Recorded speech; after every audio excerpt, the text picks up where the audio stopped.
All right, we're live. It's been a couple weeks. Been a long couple weeks. Been a long couple years. Store expansions opened, starting to catch up on sleep, and things are starting to settle down there, which is good. Still lots of optimizations. Still construction. The day before, still doing construction. More to come with the fish store, so that's good. If you're local, it'll just keep getting better. We were waiting on getting the one side open to continue, and now we can continue. Got some people on different projects, so it's not going to continue instantly, but don't be surprised if the original store closes down for a couple middays, like a Tuesday, Wednesday, and then, hey, there's a new thing, and then, a couple weeks later we do that again. Got flooring, got tanks to replace, got things to figure out. So, everyone that came, thanks for coming out. It was busy. I wasn't sure how busy it was going to be, and people, I think the furthest person flew in from Florida. So, yeah, we had people drive from far away, a few people fly in, and it was a good time. I stayed real busy up until probably the last hour or so. I mean, still busy the whole time, but I got a lunch in, which I don't always get in times like that. And yeah, I think it worked out well. Lots of people, you didn't have to necessarily just stand in line to talk to me. You had Candy stationed at the plant station. You had Dean walking around. You had Zenzo walking around helping people. We had all of our employees there and set records. So that was good. Desperately needed that.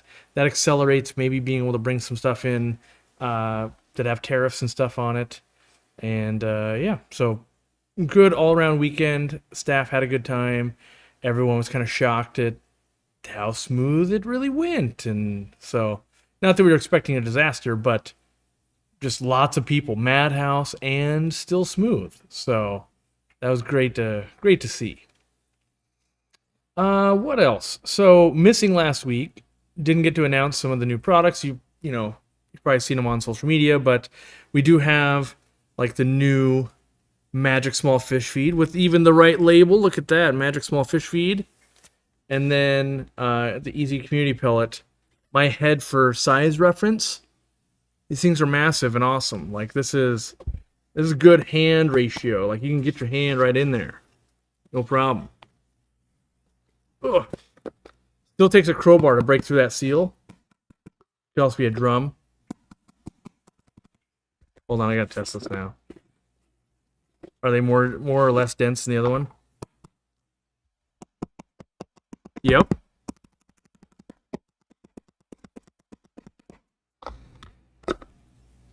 Drums also. So these bad boys, not cheap, but heavy. Lots of food. Pound of Magic Small Fish Feed. That'll last a fish room for quite a while, even a breeder. And then you got a pound of the Easy Community Pellet for guys like these. Yeah. So putting the caps back on. And I also think these caps are going to be cool, or these are going to be cool for just using in the fish room anyway. We also brought in, I think it's same shipment. The 100 count of the Easy Shrimp and Snail.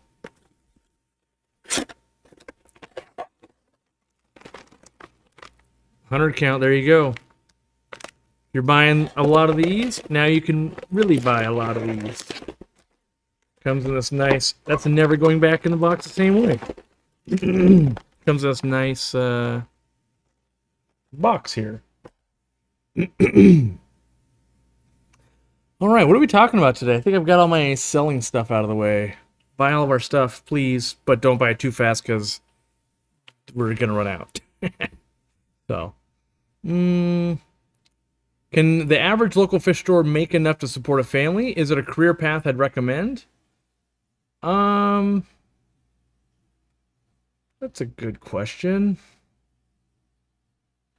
Yeah, I would say mostly fish store owners are families, right? So I think the answer is yes, but like anything, if you're not good at business, it's going to be terrible for you. And then most people have this like, yeah, not making very much money for a year or two. So can you have a spouse support? Have you saved up a ton of money? It's not the easiest way. I would say it's much easier to have a job somewhere else because there's no spin up time. What I mean by that is you could have a job, even if you got laid off, you could get hired a week later or something, where starting a business, it's pretty much like, well, we can pretty much guarantee there's no income for the first year. I think my trajectory on, and I consider myself to be pretty good. I ran a store for 5 years. I knew kind of what I was doing. I took no income for the first year. Sorry. And then the second year, my tax return was $14,000. So slightly more than $500 a month. Oh, wait, no. That's not true. That would have been year 3. Because year 2 was $500 a month. So year 3 was 14,000. So it got up to more than 1,000 a month. So, but I was putting everything back into the business I could and growing it. Maybe you're starting out with $5 billion. The old fish joke. How do you make $1 million selling fish? You start with 2 million. That's right.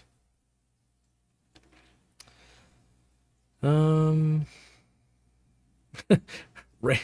Oh, Skittles' name. I was like, Skittles, low-key nasty. I was like, well, that's a hot take on Skittles. Really enjoyed the free membership. One of you lovely people got me last month. Nice. Yeah. Oh, I didn't do my job. There's some new Fish Punks trading cards that I have, but they're in the house. It's fine. I'll show them next time. Yeah. Year 2 we calculate it's about 10 cents an hour for you. That's probably true. My wife has a memory of a steel trap, and I don't. So I don't doubt that that's actually probably true when we calculate it. I'm like, whoa, this is insane. Because one of the years, it was year 2 or 3 where at one point when the tank broke loose and we had to buy dehumidifiers and equipment and stuff to like fix that disaster, there was less than $1,000 in the bank account for the business. And anyone's in business would know that I may as well have been bankrupt at that point. And we clawed back from that, which was very slow and calculated. And I think that was year 2. And that would probably be the reason why I only got $500. And the only reason I had $500 is because I had to pay my half of the rent of where we lived, because my wife was covering like everything else. So it was kind of had to, and if it couldn't, really need to get a job instead of playing fish store owner. Yeah, I want to see these trading cards. They're the new prototypes. So if you were a member and you came to the store opening and you mentioned it, I signed and serialized them. So you would have, of the first 100, you have a number. And so we still have a few left. Not sure quite what we're doing with them yet, but that was kind of cool to have my own little trading card. So, what did I name it? Oh yeah, back in the fish room. Yeah. So one of my hopes is that things are going to start settling down with less trips to the store. Not that I don't want to be there, but trips to meet with contractors and just overseeing and getting ready and doing things. The fish room has been on like life support. And don't get me wrong, like things are, we got some breeding, we're raising some fry, like it's okay. But like this water, for instance, like it's a little bit cloudy. Like, oh, why is it so cloudy? Like I was missing it and I hadn't dosed. I've been trying to dose Equilibrium in here to see if it makes a difference. And I think it is on the Anubias. But since I dosed that today, it's looking extra, cloudy today. And so it's things like that. And I didn't do scrape the algae till, I got in here this morning. So a lot of things are kind of running behind. Ooh, another product I forgot to mention. The Corridora egg collector is now also on the website as a 3D printed version. So if you're saying, hey, I was wanting one of those and I don't own a 3D printer, well, now you could give us these things called monies and we will send you one. So we're working on the next product to launch through 3D printing. We're just trying to build up stock. We think we will sell more than we can produce. We have now scaled up. It's either 4 or 5 printers at this point. So rest assured, just because we launched a retail store, there's still a lot of other stuff in play. There's, different flake foods and stuff being tested. Still, there's plenty of stuff still in play. So don't worry, we're not just sitting around going, oh, look, retail store. If you're online, yep. Dean video should be next, so that's coming. That'll be good. And yeah, so trying to think of what else. Yeah, but basically the fish room, it doesn't look bad. It's just I want to set up tanks. I want to set up ponds outside. Kind of want to swap some 40 breeders for some 20 so I can grow out more fry. We got some fish out of my racks to the store, which frees me up so I can spawn some stuff. I want to spawn the longfin cherry barbs. I want to spawn the rosy barbs, longfins again. I need to get a couple more spawns of orange laser corridoras. I got longfin white clouds I want to spawn. There's all these things, but they're not quite in the right spots. My wife's bringing me the cards. There might be in there, maybe. Yeah, I know. I didn't know where are they, and I can go get them. Yes, where? They're gonna be with all the coins in the other room, like right on the desk. Yeah, yeah. So there's one. This is like a prototype. Try not to show off anything here, but there we go. So these little sample trading card packs that you could open up. This is an original prototype. This is Channel Clout Charlie. And then I'll show you mine here. Where are you going? All right. So then, yeah, mine. Here's some other ones. We'll show mine. Yeah. Thank you. Nope, that'll do it. So yeah, these are all, well, mine will be last. How about that? Because mine, I think mine is hilarious. So, we've got Shady Grady as the trading card. I'll show you the backs too if you didn't. So Shady Grady, and then we've got Forgetful Phil. You can see he has flooded himself. Then we've got Overtly Overstocked Oscar.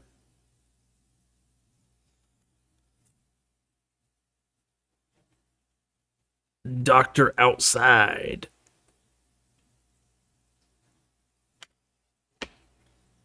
Oh, this is one I...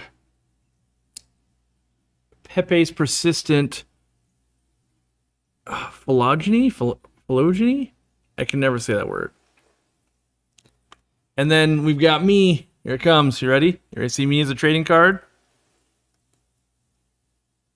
Cooperative Corey. Oh, focus on the other me, not me. So, yeah. Put those back in the... Look at that. Here's how I know I'm true nerd. Don't worry, I got top loaders. As I signed them, I put them in a top loader for people so they wouldn't get ruined. Put this back in the... Who knows where we're going to give those out. Yeah. So that's a fun thing. We're going to see if we can... I'm trying to see if we can work out something where we sell the packs and, you know, do that kind of stuff. Maybe I'll open another pack right here. I was kind of saving them, but...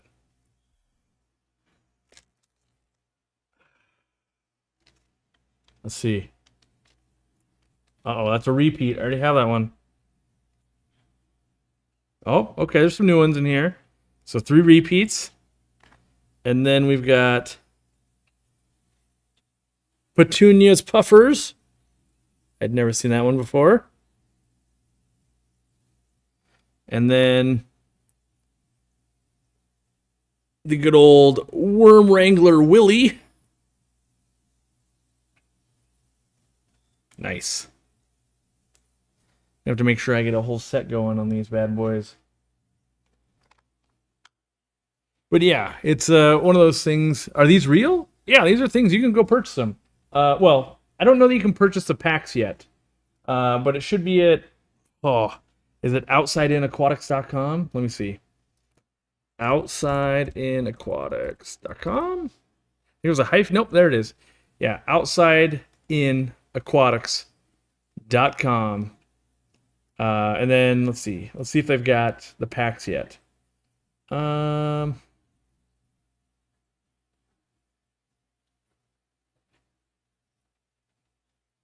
So they sell stickers for sure. I'm just not sure if the actual. Oh no, they are.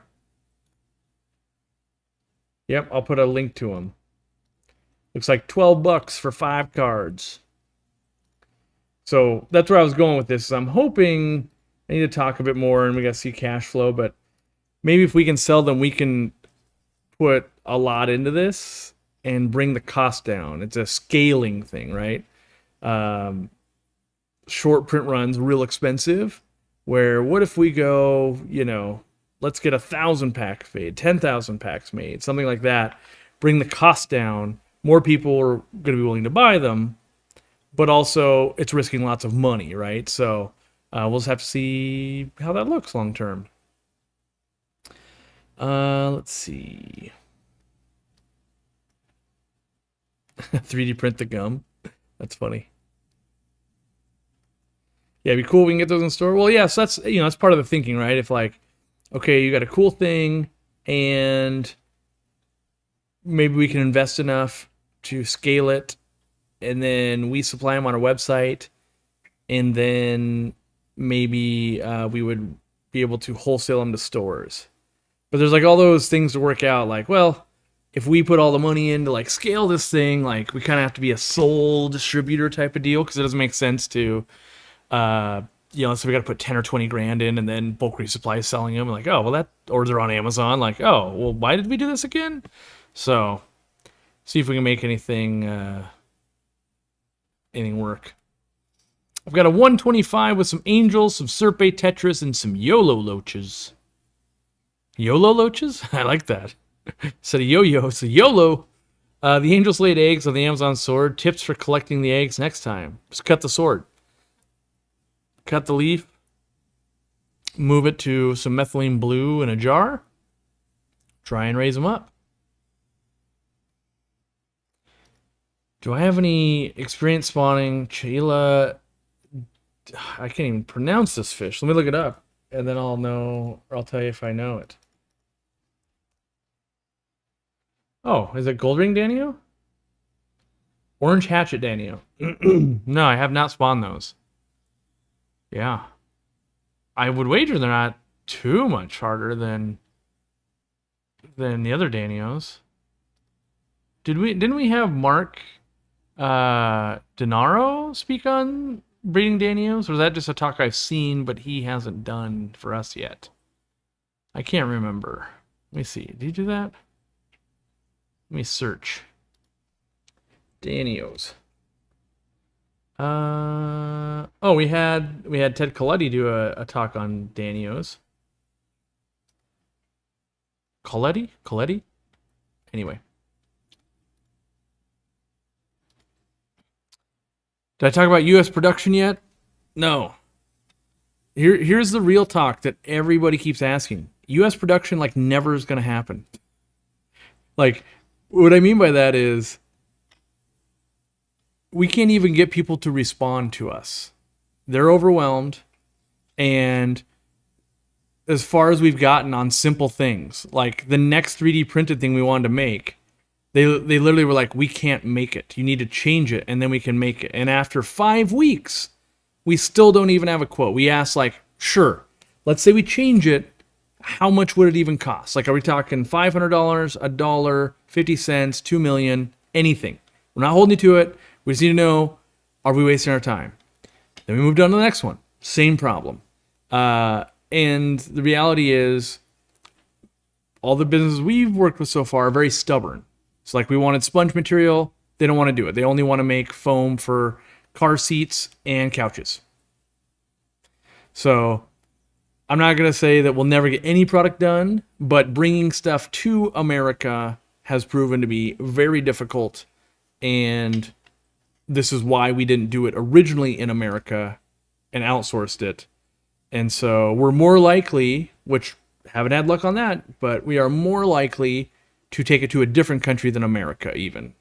And like, why would you do that, Corey? Like, no one in America right now can make auto feeders, air pumps. What else do we do? Trying to think of things that are like semi-technical. We used to do caves, right? We used to do caves in America, and the price was 3x. So if you're like, well, how much is a Pleco cave? $30.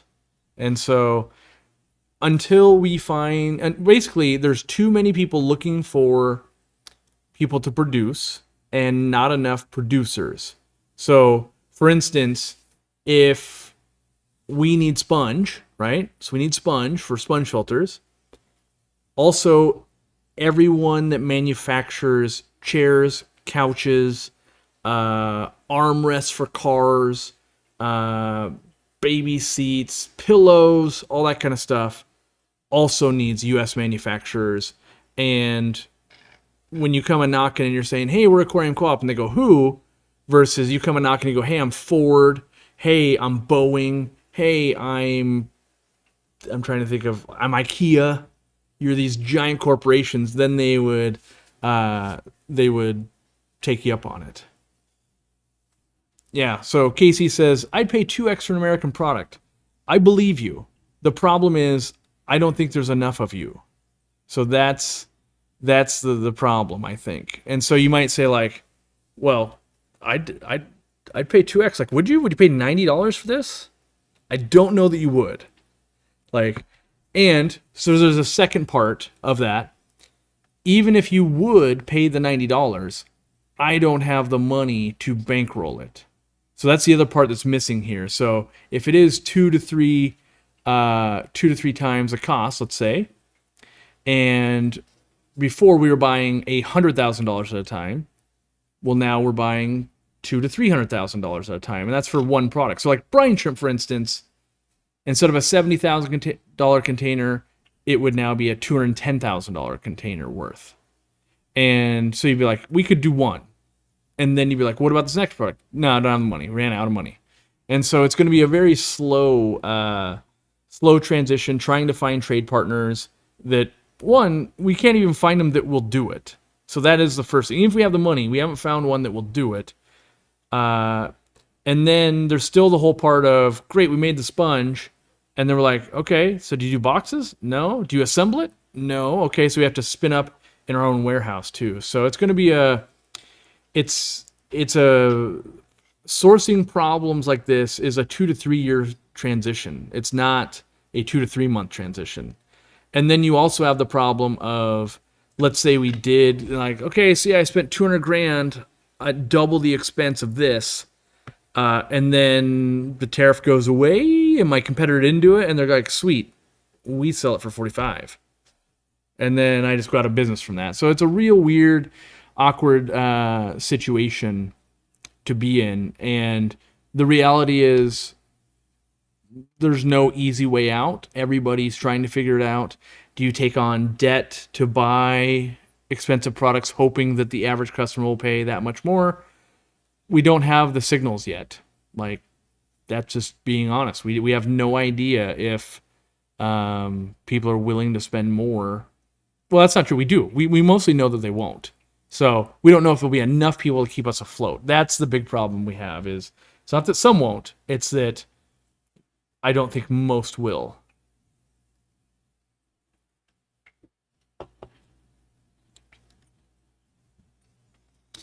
Let's see here.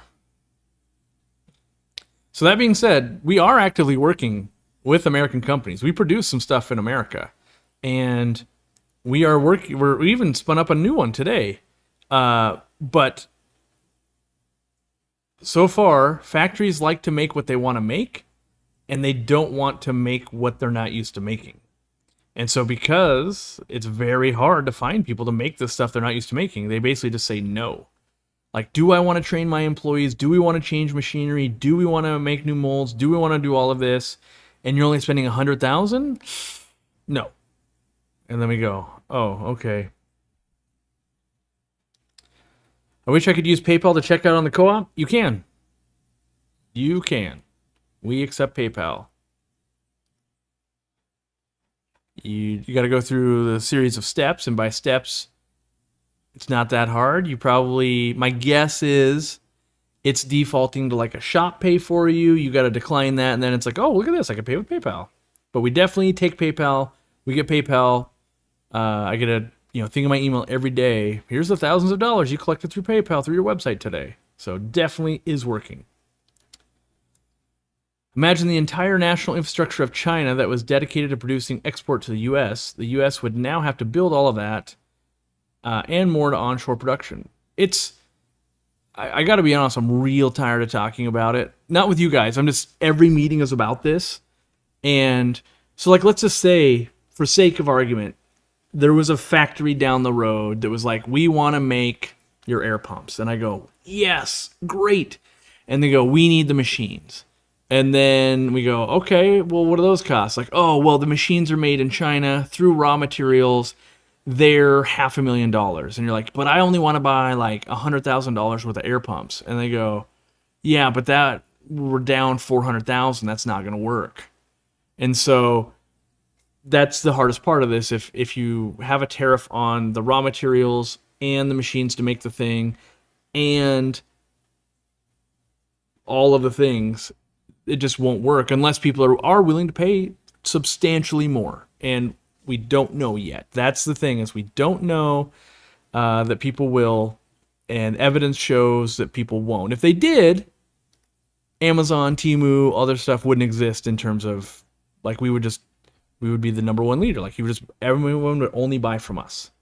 But the reality is that's not the case, and so we have to be careful with our decisions and our money and make sure that we don't buy too much of one thing or do something and just go out of business. So, do most of our sales come from the live stream?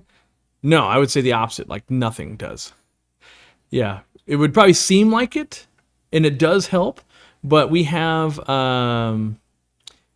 we have data from running it, for 6 months and not running it for 6 months, and we think maybe we can't even quantify it because it's still seasonally.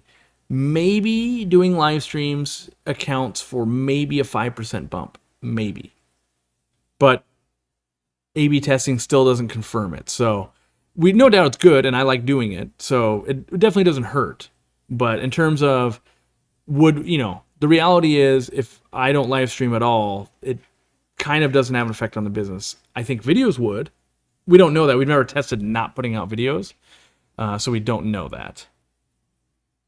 Do we need to start buying more plants? You certainly can, but even with plants, we were having this conversation today. Heat packs and liners. Guess where they come from? China. Guess who else makes heat packs? Nobody.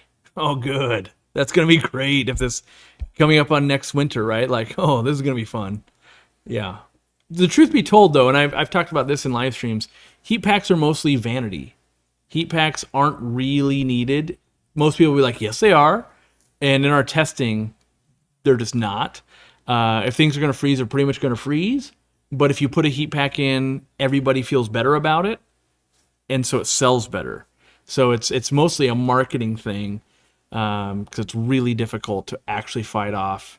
In fact, in our own testing, depending on a wide enough sample, sometimes it's actually harder not to make it worse. By putting a heat pack in, depending, it sat inside of a building too long, got too warm, got too cold, it's really difficult. So we'll just have to see what we can do. We're hoping that we're going to figure out the solution. We got time. We're working on it. But that's every day of everything. It's like, what about the next problem? What about the next problem? Yep. They're all problems. Yeah. Is a 125% increase going to take them to the same price as they increase production cost anyway? Nope. Not even close. That's the thing, is like, I don't think people realize the cost difference. Like, I remember last time I asked when I was in China, like, how much are we paying our hourly workers? And they're like, it was equivalent of like $4. And that sounds terrible until you go to, like, let's say you go to the McDonald's of China and you're like, well, how much is a Big Mac meal? And they're like, oh, it's $2.50, right? So it's actually proportional. If you're like, well, how much do you make in America? Like, well, I pay my employees $25. How much is it for a Big Mac meal down the road? $17. It's like a big number. So, but they're both in US dollars. And so that's where even at 125%, it's usually still cheaper to manufacture somewhere else. The difference is, will someone pay that much more at the consumer level? And we just don't. So the answer is yes. Yes, they will on things that are worth it. I believe a more expensive hang-on back filter, people will buy it because it lasts a really long time, right? But what is something that's like a something that might not, like I was talking about this on the forum. Ceru stone, different woods, things like that. I'm not sure people will pay a substantial more amount of money for wood and rocks because they're already pretty expensive. And I think people will buy less and then maybe just locally source, which, hey, that's fine. Yeah. So it's a difficult situation, and I'll be clear, we don't have the answers. We talked to lots of other businesses, they don't have the answers. Everyone's kind of going, yeah, what do we do? And we go, yeah, what do we do? Yeah, what do we do? Let's see.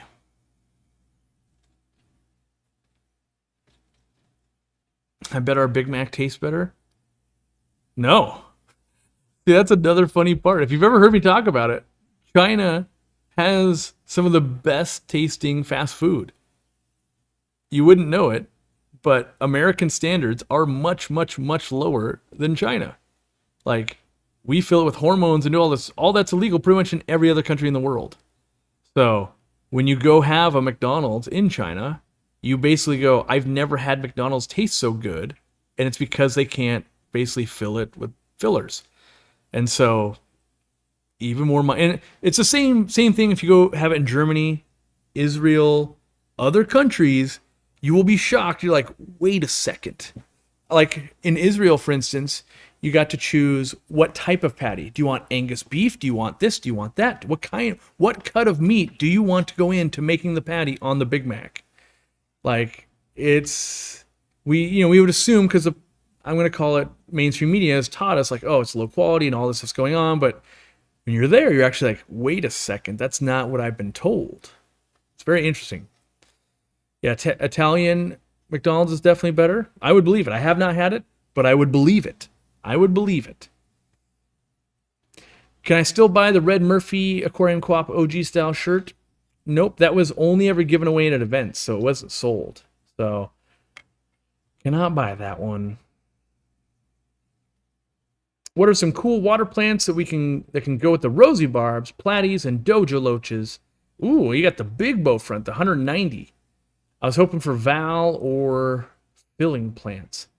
One of my favorite tanks I've ever done is very high light, lots of nutrients, water lettuce. So I call it the upside down forest. The roots get like this long, and watching the fish swim through it was super cool. Crazy amounts of lights to do it. Taller tank makes it look better, which the 190 bow front is a taller tank.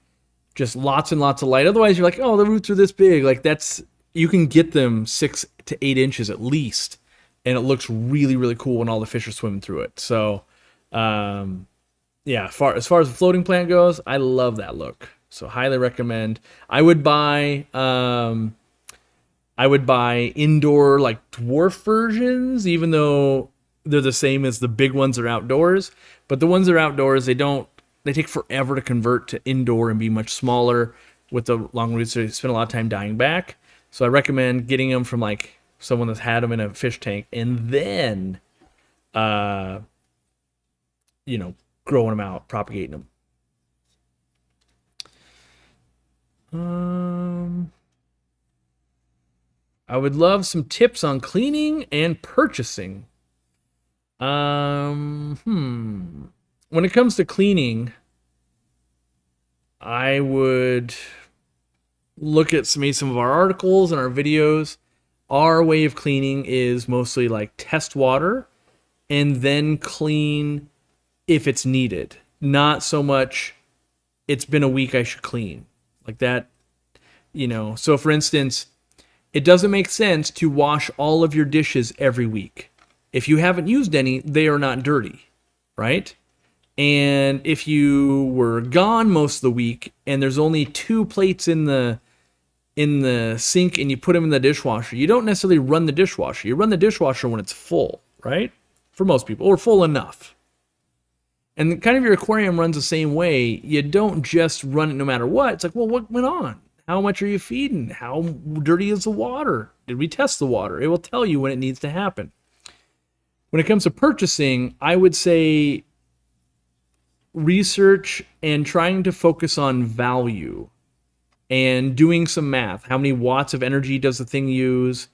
I think a lot of things are overpowered for what we need. Lights and hang-on backs and canister filters. We recommend them, just like we have lots of people that will drive a giant truck that can do everything. It can tow a semi, it can pick up a load of gravel, it can seat 11 people, it can do everything. But that's not what you need if you say, oh, well, I'm just picking up the kids from school and it's 1 mile away. Like, that's not the right vehicle. I wouldn't buy that vehicle, even though it could do everything you need. And maybe you need a Toyota Corolla or a Camry and it's a third of the price and will accomplish that job no problem. And so the more you can understand, like, what is it we're trying to do? Because everyone's going to say, well, if you buy a Giganta truck, you can never go wrong. You can also pay 3 times the price. So if you buy a giant canister filter and you only needed an under gravel or a small hang-on back or one of our sponge filters, you could save a lot of money. And so when it comes to purchasing, research and really considering, don't get trapped in it. Well, if I ever do more, at that point, you're buying $100,000 trucks that are really expensive when maybe your kids are in school for the next 12 years straight and you're just going to the grocery store and picking them up. And so you should just buy the commuter car. And so that would be my advice. If you have specific questions, you can always email our staff. We'll help you out. You can post on the forum, all of those, and everyone will give you an opinion.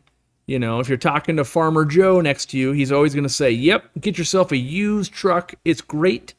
If you're talking to the tech nerd on the other side of you, get yourself an electric vehicle. They're amazing. If you talk to your grandma, ultimate, let's get a Cadillac or a Sebring or something. Everyone's going to have an opinion, and you trying to sort through it is really difficult if you're new. And so trying to get someone that has your best interest in mind, which we're basically the car dealership, so take that with a grain of salt. But our employees are instructed, don't sell people stuff they don't need. I always tell people, use what you got. And oftentimes I'll say, you don't need that. Don't buy that. If you're going to spend money, I will help you spend money better. But if you're asking if you need that, usually it's, yeah, you don't really need that. Let's see here. Can confirm, truck is great. Hey, when you need a truck, there's no substitute for a truck. There's no doubt. But, now that trucks are nearly $100,000. You start getting like I need a Ford Lariat F-150. Oh, that'll be $94,000. Like, what? Yeah. The Ford F-150, by the way, the number 1 sold vehicle in America. Not number 1 truck. Number 1 sold vehicle. Kind of nutty. When I learned that fact, there's no way.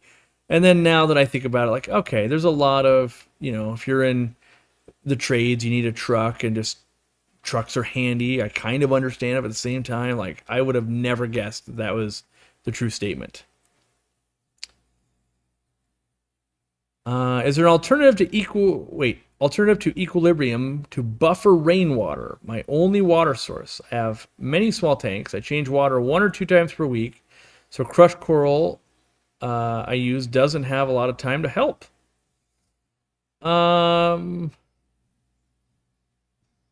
Well, this is a trick question. Typically, you need to raise pH and the minerals. and crushed coral and equilibrium do different things. So crushed coral is going to help raise pH, not many minerals. Equilibrium is going to be a lot of minerals, but no pH. So you could remineralize with, well, I actually don't know what you'll remineralize with. It'll be easier than that. But pH, you could use baking soda. But I would really spend time going, do you need to be changing water 1 to 2 times a week? Chances are you should be able to set it up where you're like, it's more like once a month. I don't know the situation, so yeah.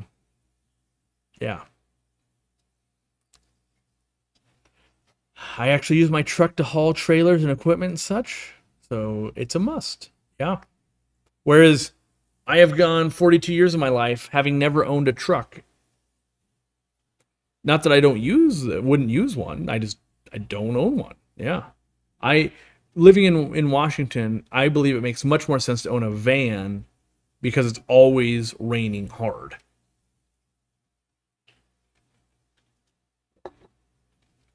I now want to know how much a Ford F-150 is. A Ford F-150 we're just going to go by the website, the Ford website here. We're look at trucks and a Ford F-150. All right. Build and price. Here we go. The cheap, where is it at? Oh, I have to tell it where I live. That's how you know it's a scam. The cheapest one is at $37,000 technically. And what? No, we got. You can get a Raptor at starting at $78,000, a Platinum at $73,000, a King Ranch at $73,000. Here's how much of a truck guy I'm not. I said the Lariat. That's like 4 steps down from the top. Who knew? Back in my day. Whew. Yeah. So by the time you throw in tax and stuff, you're getting up there. That's a lot of money for a vehicle. That's what kind of is crazy for me to think about. Let's say you're into it for $80,000. There are definitely homes around the United States you can buy for $80,000. It's just kind of a crazy thing for me to think about. Not everywhere, obviously. Like here, you couldn't buy a home for $80,000 by any means. It just wouldn't happen. But there's plenty of houses that are. Yeah. What's the best food for corridoras? I kind of think it's frozen bloodworms, frozen brine shrimp, rapashi. Yeah, I think those are the easiest and kind of the best.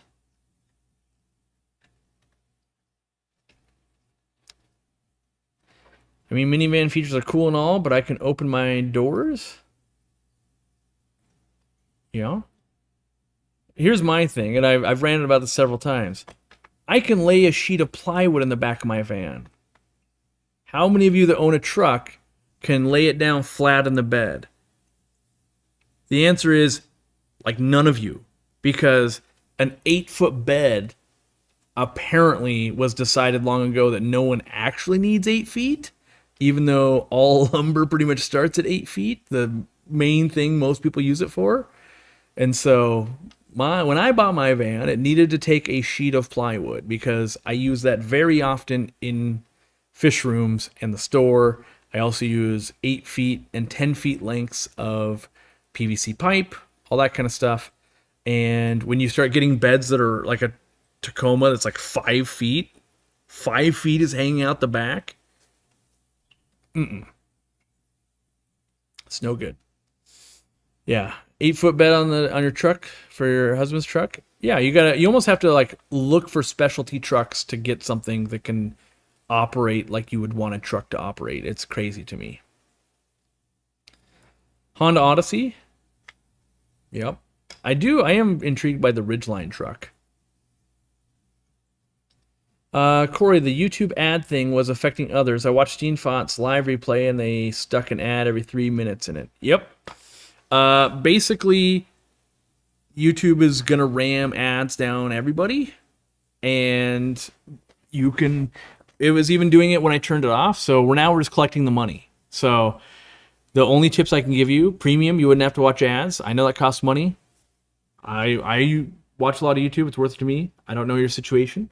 And then if you are a member, it at least says it's supposed to show you guys less ads. I have no way to really quantify that. I haven't been able to do any A/B testing. I'm taking them at their word. Hopefully that's true for you. What's the ideal temperature to breed Apistos? Most Apistos want to breed 82 to 84-ish. There are some that like a little bit cooler, but if I was picking up an Apisto that I hadn't bred before, I would start at probably 82 is what I would do. What's my opinion on Goodeids? They're all Goodeids, that's my opinion. Feeding, breeding, and tank mates. I don't do tank mates too often. I've done shrimp and stuff. Planted tanks. Easy to breed. Easy to feed also. Just keep them cooler than not. If you let them get to the 80s, they can get a lot of fungal and bacterial infections going. If you just keep them a little bit cooler, they seem to be easier. Maybe a little less ornery too. What's my most favorite thing in the expansion besides the more space? I really appreciate having the ponds back. We lost them for like 5 years because we ran out of room. And so I like koi quite a bit. I like pond fish. And it really helps during the summer when people are outside and they want ponds. So my team getting to learn about that, I think they're going to enjoy it quite a bit too. And so, yeah, that's my favorite thing right now. I think it's going to change, every 3 to 6 months. Like, oh, this new thing is cool. This new thing, because we're not done. We're open, but that doesn't mean we're done. In fact, there's stuff that's like, now that we're open, we can start. And so, yeah. What's my take on using prime and stability to cycle a tank? It seems to take forever.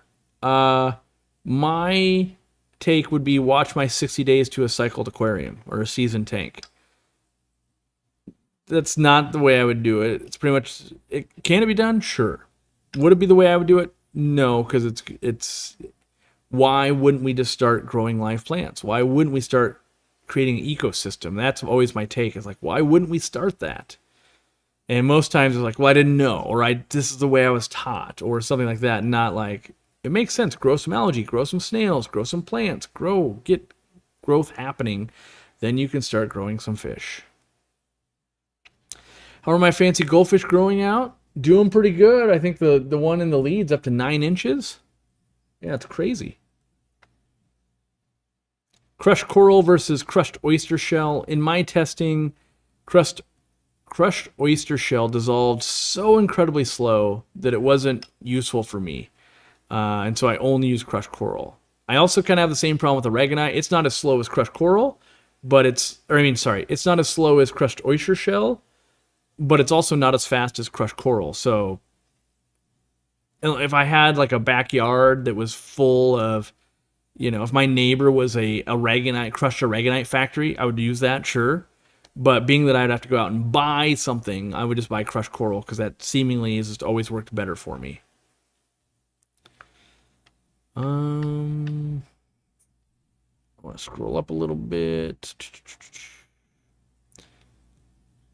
Any advice on what to keep in mind when planning a fish room? Common pitfalls to look out for. There's probably like a mini docu-series that's 7 hours long on really how to do this right. But some quick takeaways are figure out how many aquariums you want, then cut that in half, and you might enjoy it. If you don't, you'll just hate it. Plan for lots of dehumidifying.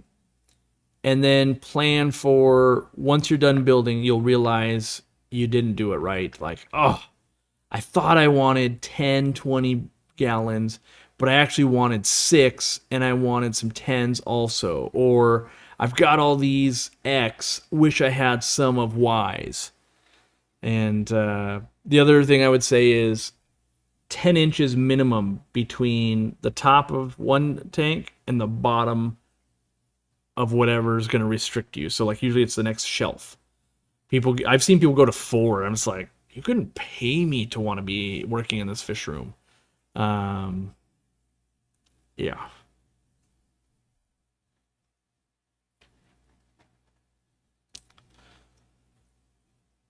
Lasso Kid with $1.49. Australian, thank you. How long is this live stream? Somewhere between 1 and 2 hours, so we're at 50 minutes in. Time has flown by because I've just been ranting the whole time, which is pretty much how life goes when you're trying to figure out the tariff situation.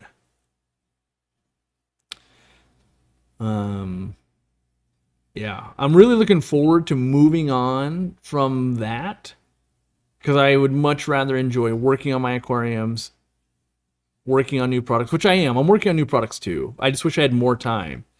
But we're working on 3D printing stuff because if I make something and we can 3D print it, it goes live. If I make something and we have to have it made, then it goes to where are we gonna have it made? Oof, slow down. That puts the brakes on. Do I know where Hydra comes from? My 1-year-old Planet Tank. Nothing new in a couple months, just noticing Hydra popping up today. Normally, you'll have Hydra in a tank, but unless you're feeding small enough foods like live baby brine shrimp, magic small fish feed, Daphnia, maybe vinegar eels or something like that, then they can eat that and they replicate.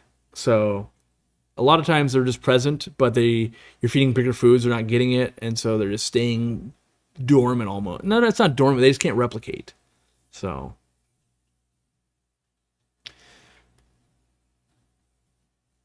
what are some fun things you've seen done with convicts? Just grab some to change it up? Not a whole lot other than raising them solo as a specimen. They look really cool. Otherwise, it's fun to observe their behavior and breed them and everything. But there hasn't been a whole lot outside of that that's really made me go, wow, that's pretty neat.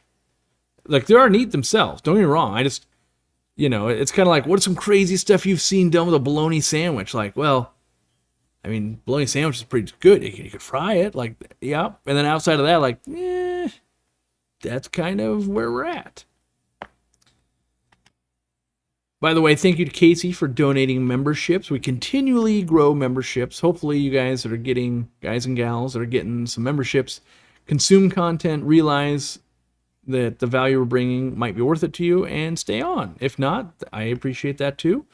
We try to keep you guys engaged. I think the Deep in the Mulm podcast has gone a long way to do that. You get an extra hour-ish of behind-the-scenes kind of stuff with Randy and Zenzo and myself. And yeah, it's not always fish-related. I would say it's 30% fish-related, which I think makes a good podcast, by the way. If it's always honed in specifically, it's almost too much of a good thing. Bought co-op brine shrimp in Cheektowaga? How do you say that? Cheektowaga, New York, and Blue Lagoon. They had a bunch of co-op products. Well, I'd like to hear that. What's the best substrate for discus? What you like to look at. You could convince me bare bottom. You could convince me sand. You could convince me gravel.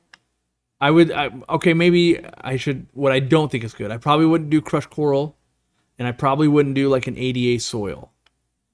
Not that you couldn't do either one. I just probably wouldn't do them.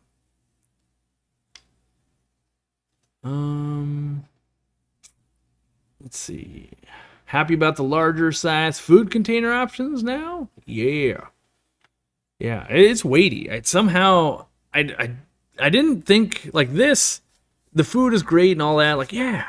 But this is I think it's because this goes through my fish room so fast that this now is all right. I was opening bunches of these and dumping them into bigger containers to feed my fish room. And so now I think Dan's Fish and other people, the first thing they're finally, this is the size I need. So I think we've all kind of collectively, we're thinking the same thing. Not all of us, obviously, but if you got a fish room or something like that, yeah.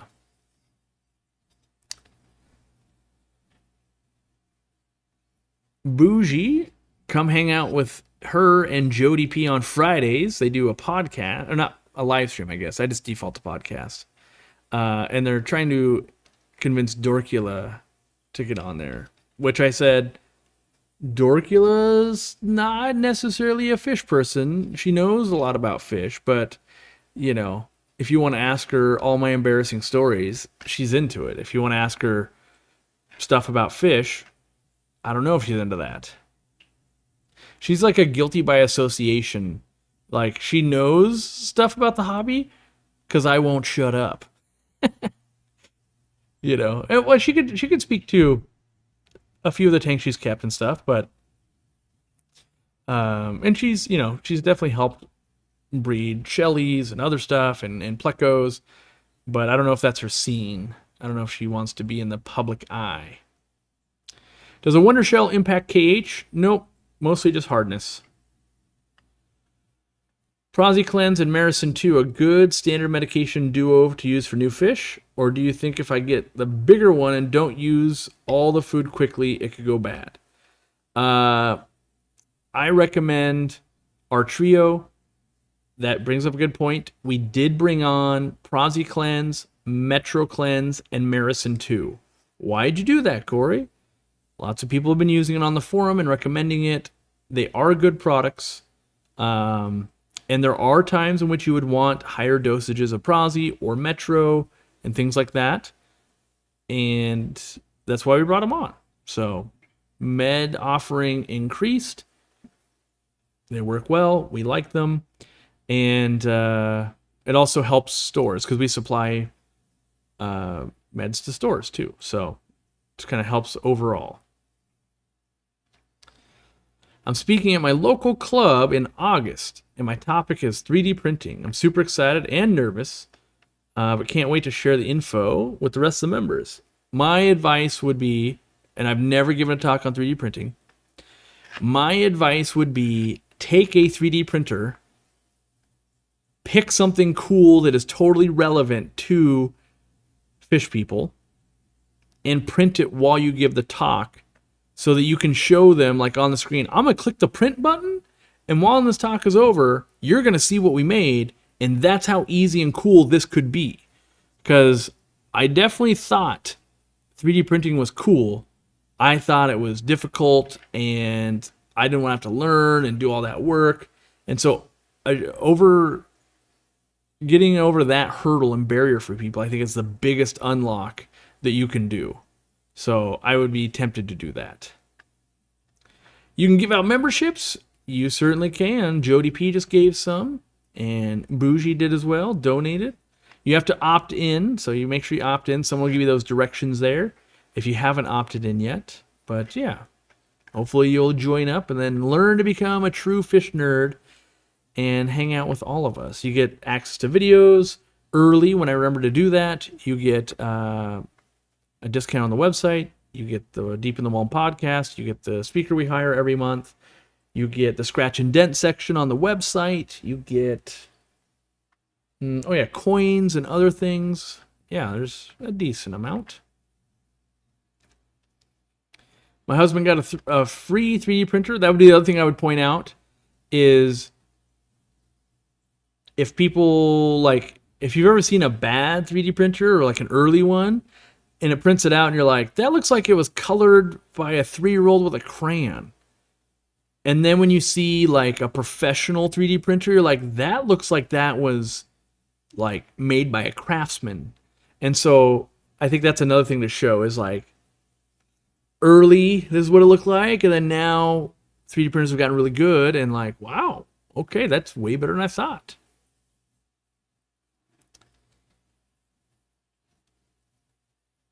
Fun fact, GM trucks sell way more than F-150s because they have the Silverado and the Sierra. They split the sales numbers between the two nameplates. I didn't know that. That's kind of like the trick when it comes to fish food.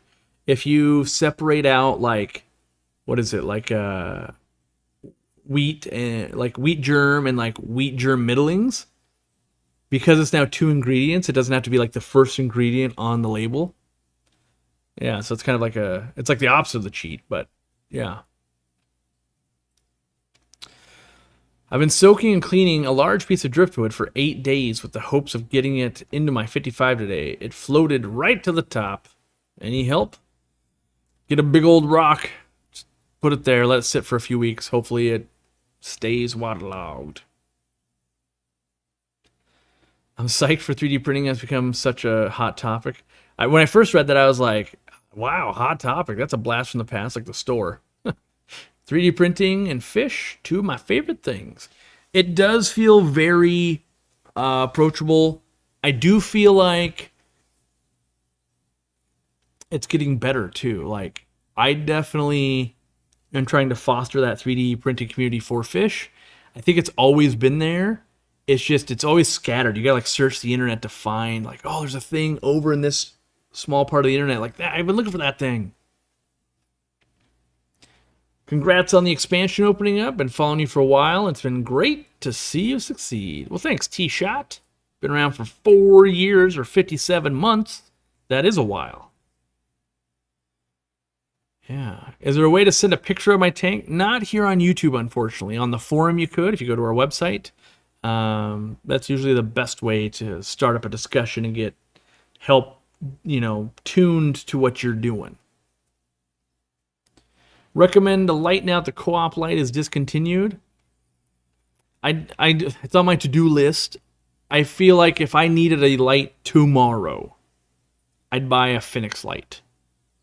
That being said, I have not looked at I think the game everybody will be playing right now, actually, if you needed a light today, is who has inventory in stock that hasn't been affected by tariffs. And so I'd be trying to make sure that I like Phoenix lights a lot, and they've been a decent price point.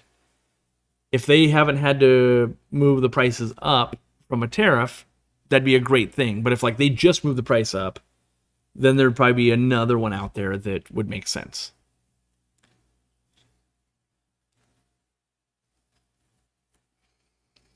Let's see here. Yes, my wife just reminded me, don't forget to thank the person that brought the cookies. We had some amazing peanut butter cookies brought in. They spent way too much money, but all the employees and everybody got to try one and fell in love with them. So thank you for that. I was able to have one the next day and the next day after that too. Had a couple extras. Use light on Facebook Marketplace. Yeah, I mean that's kind of a standard, as in a used piece of equipment for aquariums. You can save a ton of money, but I learned early on, not everyone's got the same market. So what I mean by that is, you might be able to go on Craigslist here and be like, oh, there's 1,000 listings. And then you go to South Dakota and you're like, there's 2, literally 2. Oh. So that my recommendations come in the form of an online, easy to get type of thing. And then you can always look for deals. I can't seem to get my newbies to grow. Everything else grows fine. Any tips? Lower light. Make sure you have enough calcium and fertilizer going into the water column. Don't bury it too deep. Don't cut it up.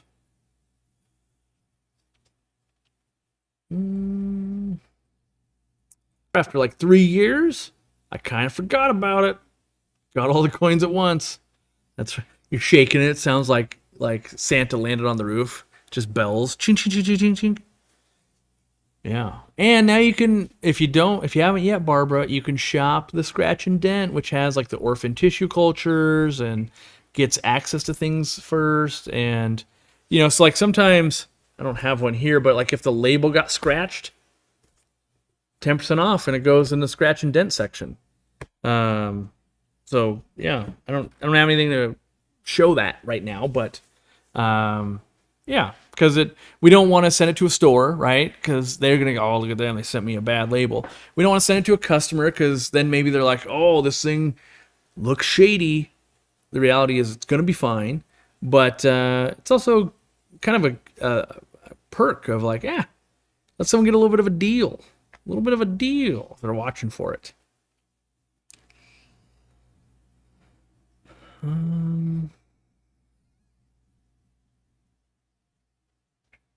Yeah, if you're not getting your coins and you think you should, unsync and resync your account. Sometimes they get a little funky. We don't know why. We haven't been able to figure out why. There's no rhyme or reason to it. Doesn't even happen that often, but yeah, click the unsync and resync, and a lot of times it's like a computer. You try turning it off and on again. Oh, it works now. Don't know why. That's just the way it is. Oh, another announcement. One of our projects we've also been working on in the background. You can now, well, not always, but lots of the time, you can choose to upgrade your shipping on Aquarium Co-op now. So what does that mean, Corey? Well, that means that there's a flat rate shipping, and we're going to choose whatever gets to you in a reasonable amount of time and is cheap for us. But if you say, Corey, I know that I don't like USPS and I want UPS, you can pay money to upgrade that. You also now have the option to buy, I believe, 3-day and 2-day service. So if you don't have meds, which you should, if you don't have a medicine cabinet with like the Med Trio and salt ready to go in case your fish ever get sick, and then they do get sick and you need meds really fast, you can pay more money and you can, you can upgrade.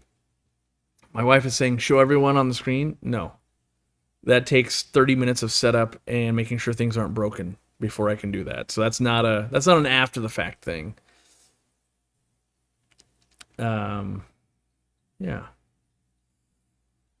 Getting ads on a live stream when you join by design. Yep.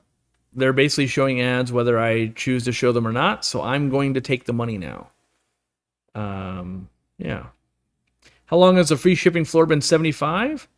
Probably for a few months. Here's the thing that I don't think people even realize about tariffs yet.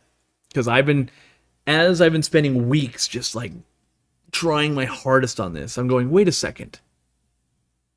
I got to paint the full picture because it's really hard to visualize this, even for myself. So let's say, what's a good example? Do I have anything that's a good example? Not really, no. But let's say this fish food, right, is $45. Now, let's say the price has to be $75 because of tariffs. It would now get free shipping. Now, what does that mean? Well, that means that right now, if you buy just this, you will pay $7.99 to ship it. And so at the end, maybe we make like, okay, we made $6 when we sold this. But then with tariffs, if we're paying 145% more and now we ship it for free, we don't get the $7.99. We might literally lose money. And so the thing to conceptualize is if everything, goes up by 40%, 50%, whatever it's going to be, it's going to take, maybe your order that you would have spent, maybe it took you 5 items to get to $75. Now it might only take you 2 items to get to 75 or 3 items. And that means that most e-commerce stores are going to have to reevaluate the level at which they offer free shipping because it won't make sense otherwise. And so that's like a 4D chess move where I'm like, we haven't had to pay that 145% tariff yet. So we're lucky on that. But it's when you start, like, I know there's one of our best-selling products. I don't want to cause a run on it, so I'm not going to tell you guys. But one of our best-selling products runs out in 3 weeks. And so even if we put it on the water now, we'd still be out. And so it's like, what are we going to do about this? Because 145%, will people pay it? I don't know. I think so. I think they will. And we're looking at what we're going to do.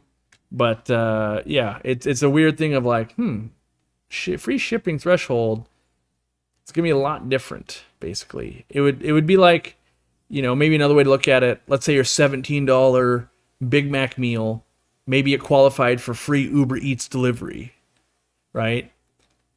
Or no, you had to buy 2 of them. Maybe at $35 you got free Uber Eats delivery, right? Well, if all of a sudden everything got really expensive and now one Big Mac meal was $35, like it's really going to put a lot of stress on McDonald's because, like, oh, I still got to pay Uber Eats and that kind of stuff. So it's, we are trying very hard to not overwhelm people, and yeah, it's. Stephen P says, I remember the 10 minutes in history where shipping was $9.99. I think free shipping was $99.99. Yeah. Early on in our career, we had much higher thresholds because we didn't have economy of scale. Then you guys kept buying and we scaled and we ordered to bring costs down. Now we're kind of forcing to be, the costs are going up. So even though we have the scale, it's just like, well, that's a bummer. So, because we know every price increase, it's less affordable for the hobby. We're trying to hold it down as low as we can. I won't say as low as we can, because there's always like, you could always cut more. You could always just, lay people off. Not trying to do that either, but we're trying to, make sure you guys get value for your money. That's always a goal. Are they getting good value? Are we offering good customer service? Are we shipping, getting them out of the warehouse in an appropriate time? Are we making things right? Are we providing content? Are we delivering on, trying to innovate or make products a little better or get a better product selection, all of those things. Because I gotta be honest, launch a new product takes money. If we don't make profit, we don't get to launch new products, which means you guys don't get to buy new stuff, which means you stop buying stuff from us. So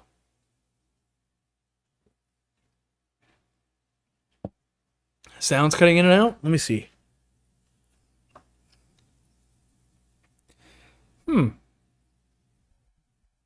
Let me know if the sound, is it still cutting out?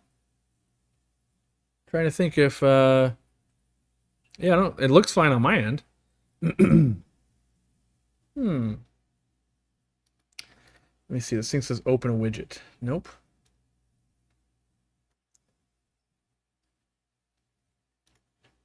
Hopefully it's good.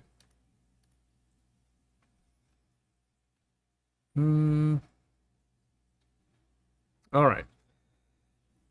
I have an Eliocaris tissue culture cup sitting sealed on my kitchen counter since February, waiting for the next tank. Still looks great. Yeah, they last a long time, those tissue cultures. I gotta turn the AC down a little more in here. It is hot.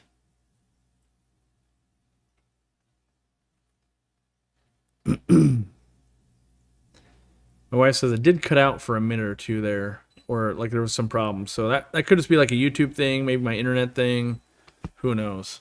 Denise donating 5 memberships after being a member for 2 months. Well, thank you, Denise. And Fins for Grins also donating. Heck yeah. Can I go into why I don't like taking on debt to fund some products? Because it makes accounting way more difficult. So, and especially right now. Let me paint this picture for you. Let's say you needed to take out a loan for $250,000. And let's say they said, hey, it's going to be 7% interest rate. And you bring in goods and you pay 145% tariff. And then the next day the tariff goes away and you're stuck with goods that cost 145% more. And you now owe 7% against that loan. That's the fastest way to kind of go out of business. And so in general, I kind of have this philosophy on business, like, don't bite off more than you can chew. And if your business is working, you should be able to generate the money to buy the next thing. Could I do it faster? Yes. And when you start moving faster, you start hiring faster, you start making more mistakes, you start doing these things. And the last thing I want to do is screw this up. And so we're already basically, paddling or pedaling the bike as fast as we all can. To pour gasoline on that seems like a good opportunity to crash. And so we would rather go slow and steady and win that race than move really fast, make bad decisions or incorrect decisions or something like that and go out. So the other thing too is, like, when there's a lull in sales, Like, let's say we had a bad day 6 years ago, and like, oh no, we didn't make that much money, and we have 10 employees. And then you have a bad day now, and you're like, oh no, we have 25 employees and a warehouse that costs $30,000 a month, and like all the like, so a bad day hurts much more. And that would be even more so with loans and other stuff. It just pushes the overhead higher and higher. So we're trying to combat that. Try to stay nimble. Yeah, taking more risks right now is not a good idea. There are times in the career where it could have been a good idea, but also I find that being able to pivot quickly and having cash reserves and not owing, and a lot of times we can get a discount, right? So you could, yeah, by paying with a credit card and having like cash and not paying the 7% or whatever percent you're going to pay on the loan, it allows you can run more efficient basically. So, I mean, I guess the reality is if I take out loans at 7%, all the products have to cost 7% more. So I could do things faster and you guys would all have to pay like 7% more to make it happen. And so really I'm trying to guard prices and all of that. I gotta give Randy time to live out his wildest pawpaw dreams. That's right.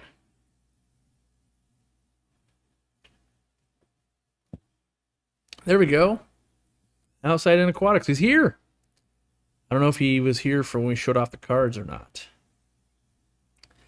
But he would know more than I would about them. Any experience with Ivanocara bimaculata breeding? No. I've never bred that fish, and I've seen a few people talk about it. For the most part, it sounds like get the pH low enough, and then they start cranking out. That's what the common theme seems to be when I talk to people. Might have seen this on the tour vid, but it's crazy to think you went from panicking because you flooded the business next door to intentionally flooding it with happy Aquarius. Yeah, there's just a 10+ year time in between those 2 points. But yes, you're not wrong in that it's crazy to be like, the store is this big. I never thought it could do this and all of that. So there's definitely, definitely that thought process. But it's also crazy to think like this year, I believe, I think it's November. I got to look again. I think in November, it's the 10-year anniversary of launching Easy Green. That blows my mind because if I didn't know that factoid, I would have been like, yeah, it was like 5 years ago, right? Like, because it's been a while for sure, but not 10 years. And I'm only 42, and so I think about that and I go, wait, I've been selling Easy Green for 1/4 of my entire life? Like, that seems crazy to me. Best part of not being leveraged in business, you always have the option to take out a loan to cover unforeseen expenses. There's that too, is I still, that's like the insurance plan of like, uh-oh, Corey made a real bad mistake, and we could still take out a loan to fix that, basically. Is low pH bad for guppies? Typically, yeah. I like to keep the pH at 7 or higher for sure. Can you hold the cargo in a bonded warehouse that would hold without the tariffs? Yes, if you can find one with any space. In all the business groups, everyone's just asking, do you know any that have any space? And you still have to pay rent and everything on it too. So it's a weird time. There's from point A to Z, there's people that are just willing to do straight up fraud, all the way to me who's conservative and not willing to jeopardize the livelihoods of all of my employees. And there's about 10,000 ideas in play. Everyone's trying all the things with various levels of legality. And yeah, who knows? Who knows? Good talk at April's? Well, thank you. Yeah. Darren and some other people from April's, even customers, came down to our opening. It was pretty cool. I thought that was pretty cool around to take the time, like especially the people that work at April's, because they left their store on a Saturday, which makes them good money, to come down and support us. So I thought that was a very nice gesture by them and not lost on me. So we were very surprised of like, wow, they actually did make the trip. Lots of hours each driving each direction and on a busy Saturday for them. So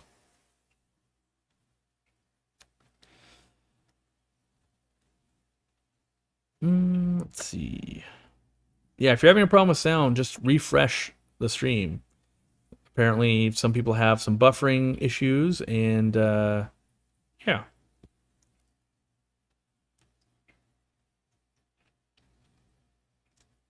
Mm. Yeah, I also like the Fish for Thought Thoughts video on the event. Yeah, I didn't even know he was showing up. That was kind of just an extra. Oh wow. Am I still working on breeding muck guppies? I am not currently at the moment. I very much intend to, but we were able like I needed a. What was I doing? Let's see, what tank was it in? Oh yeah, that one. I'm trying to reset that tank. So I sent all the guppies to the store. Then I tested all the copper to kill the snails, which worked. Now I either got to put 20 gallons or I got to reset it and set it back up. But I intend to. Do I still have floating water sprite in my tanks? Would you sell it instead of potted? So we have lace leaf at online, so you can buy it and just float it, and it will do that. Yeah, I've got a little bit in a couple of tanks. For me, it always overtakes my tanks, so I cull it back real hard. Yeah, the giant guppies, I still want to work on them. People that visit the fish room, like the gold guppies, there's some in there, they're starting to be like whales, and like, whoa, this thing's huge. I still plan to work on that project. It's just, I want to get things, I don't know, I've been nerding out a lot on breeding egg scatterers lately, so I'm kind of working on that, and then also I'm trying to, one of my goals for 2025 was to kind of get snail free. And so I'm working towards getting snail free, which means kind of resetting some tanks and doing some things. And so still working on that project. Where's my store location? Edmonds, Washington. So Washington State in Edmonds. You can visit our physical store. Maybe on vacation, maybe you live close. I don't know. What carpet's better, Vallisneria or Dwarf Chainsword? How about the video I did that nobody watched on Dwarf Sagittari? I think that carpet's better. I think that carpet's the best. I like Dwarf Chainsword a little bit because it stays a little bit shorter, but it's more finicky to get it to really carpet well, where Dwarf, Sag, easy mode. Let's see. What? Snail free? I mean, I'm not going to be snail free. I want to get the snails under control, though. I definitely got, there's some tanks where bottom food hits and there's poundage of snails. I need that to lighten up if I'm going to be spawning egg scatterers. I think I just want it to be in control. You can be in that tank, but you can't be in this tank. Where right now it's like, well, every tank's got snails, faux show. Am I considering selling more 3D printed stuff? The baby fry hatcheries you guys have on the 10s and 20s would be awesome.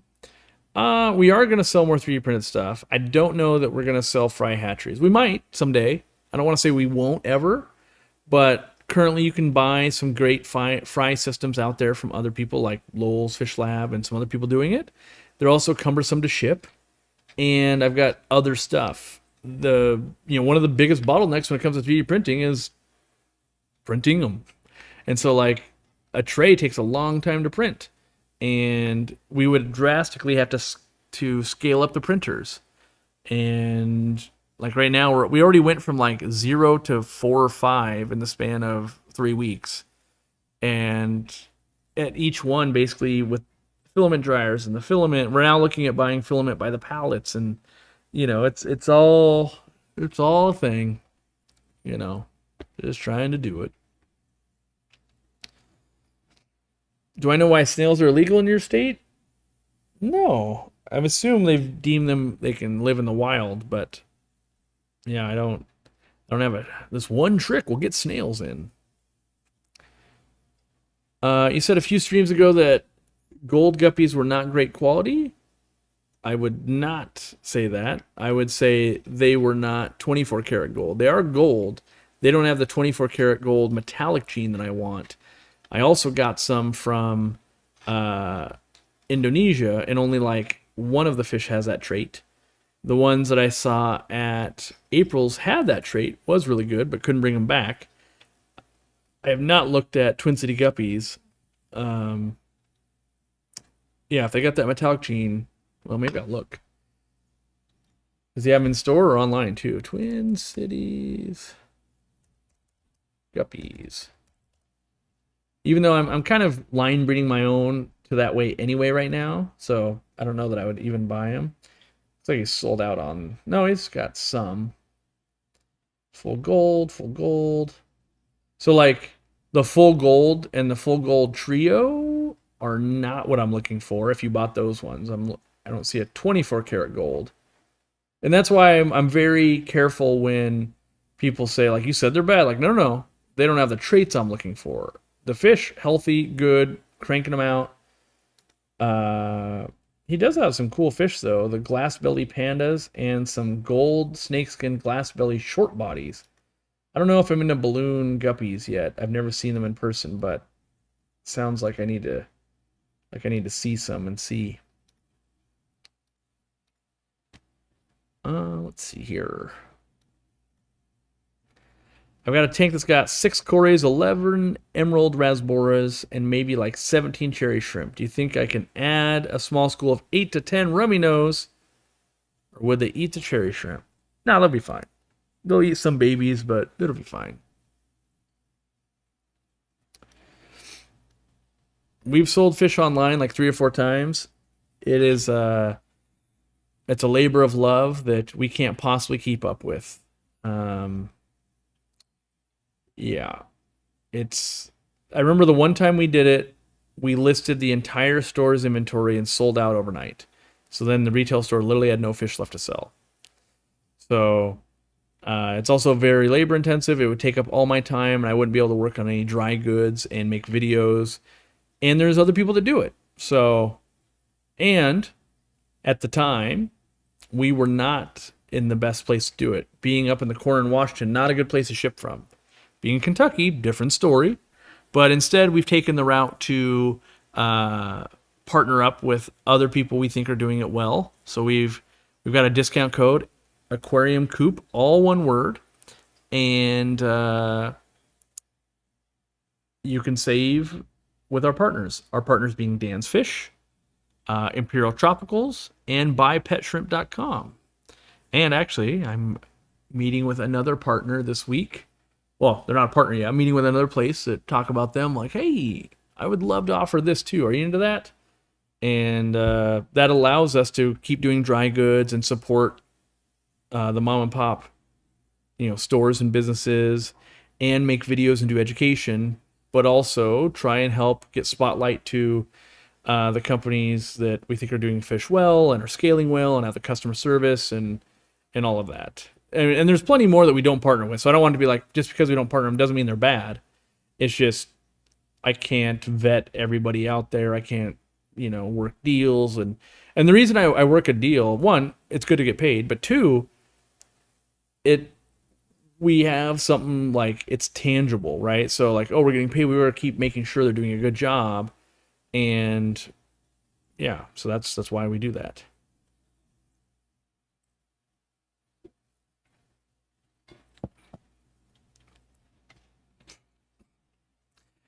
The Deep in the Mold podcast mentioned the co-op selling fine poured sponge filters. Is that a thing that's happening anytime soon? Yeah, let me see if I have any over here.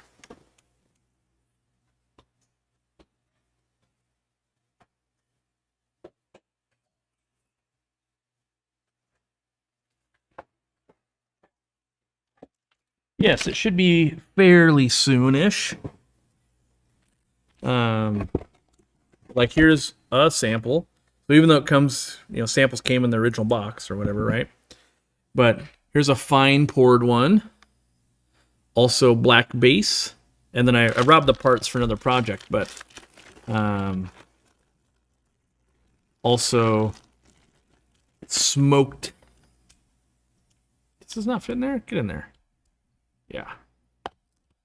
It'll come with the collar, but I robbed the collar. So smoked plastic, black pieces, fine. We'll also have black coarse as well.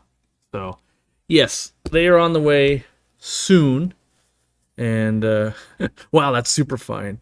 I'm gonna lose it if fine sponge people are like, oh, that's too fine. Like, this is a Goldilocks situation. Like, how dare you? This is why I only ever use coarse. Coarse is the best. Fight you to the death on that.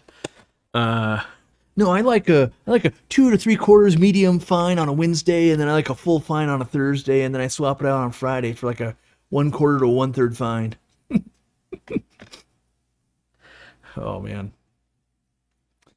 Let's see. We also will be getting in that same shipment when we get it. We'll also be getting coarse black also. So all those will happen at the same time whenever they happen.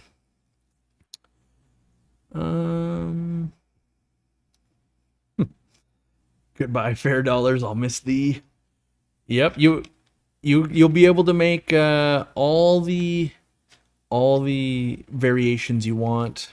I'm interested to see, because I haven't done the testing on this, I'm interested to see what if you stack a coarse and a fine and you run it with like a power head or a lot of air through the air collar.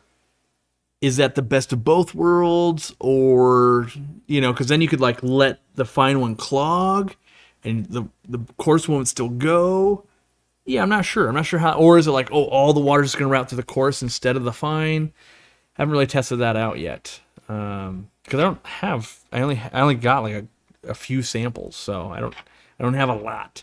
I will say, if you're looking for something to try out, maybe you already own this. I'm waiting for mine to show up.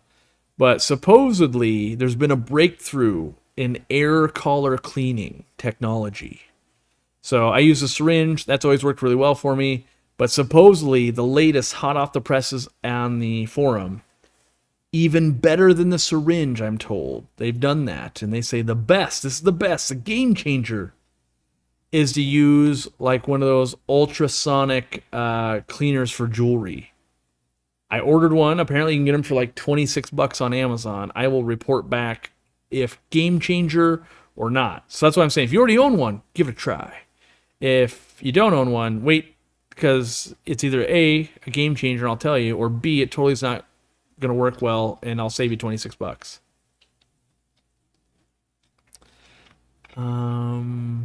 Just sell a 2-pack of one fine, one coarse. Yeah, let's take so we had 4 SKUs. Now we're at 16. Let's just make it 4,000 SKUs and make it so that our 30,000 square foot warehouse is nothing but sponge filters. The other problem, I know this is gonna be a thing in customer service. People are now just gonna start emailing, which one should I get? What about this? What about this? What about this? Where before it was like, hey, sponge filter, I buy that one. And then the store, same thing, like they only had to carry 4. Now, if they want all the options, they got to carry 16 different sponge filters. Like, you know, but we're trying this thing where we give in and we say, I might not like this, but maybe you will like this.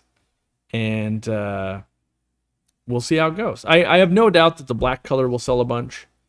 I think they'll all sell a lot. I'll be interested to know in like 2 years, what does it look like coarse versus fine? That's what I'll be interested to know. Will the black lift tube only be sold as well? Nope, we did not make kits of black only. Why did we do that? Oh, because then you'd still have a green base and green internals and a green bullseye. So to switch over to black, you would need so many parts, you may as well just buy the sponge at that point. I think that's where my logic was. I was like, why didn't we do that? Oh yeah, that's why. Also, when we sell out of the kits for green, we probably won't bring them in again, which we have a lot. Like, we bought a ton. How many do we have left? Of the easy green kits, I have 17,271. And of sponge filters, I have 19,964. So maybe that gives some context when you're like, oh yeah, stuff would be expensive if you needed, like, on average, buy 50,000 sponge filters at a time. So stuff is just, yeah. The sponge filters are coming. We bought an entire 40-footer. I don't even know how many are in that thing. It might be 150,000 sponge filters or something absurd. Some absurd number. Yeah. I'm the course only person. That's right. Yeah. In fact, the one fine one I had testing, I took back out. I was like, "Yep, it works. I hate it. Get it out of here." It's sitting over at the sink. Because I was like, "Confirmed. It works." All right, back to my regularly scheduled courseness.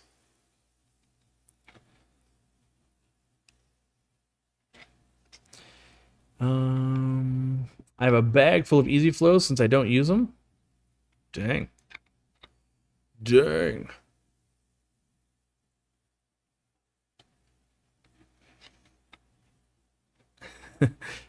I'm pretty sure there's not of the people I have meetings with, I'm not sure there's been a single employee that's been like, "I'm stoked for the fine." They're all like, "Yeah, I don't get it. We only want course."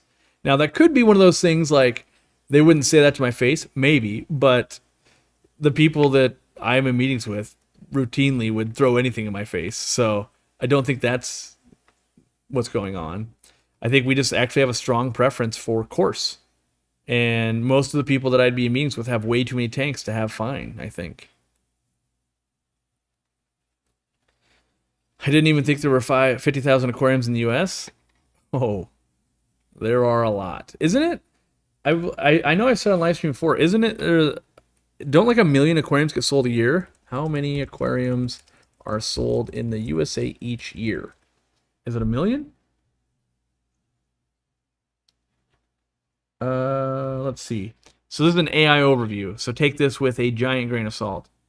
While precise yearly sales numbers for aquariums in the US are difficult to pinpoint, estimates suggest that a significant market with a growth trend. In 2022, there were an estimated 8 million indoor fish tanks.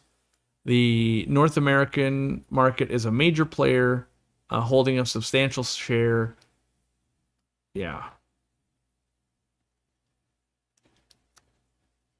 So here on Reef to Reef, the number of households with a saltwater aquarium is 2.5 million, and freshwater is way more popular than saltwater.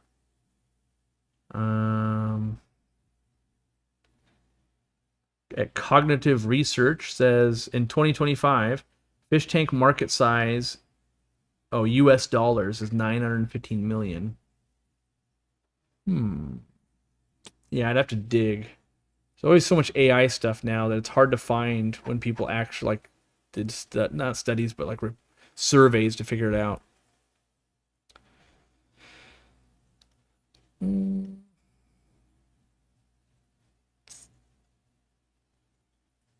What's up, Corey? You helped me when I first started tanks 8 years ago. Life happened, and I only have 2 tanks currently. I tune in from time to time. Nice to see you doing well. Thanks for the help. Well, my pleasure. Kind of cool you come back on and off in 8 years. We're still here doing this fishy thing. Are there any videos of Dean growing out wild discus fry? I mean, F1s, if that's what you're asking. He brought back wild and has bred some, but not, he didn't bring back wild fry, I guess.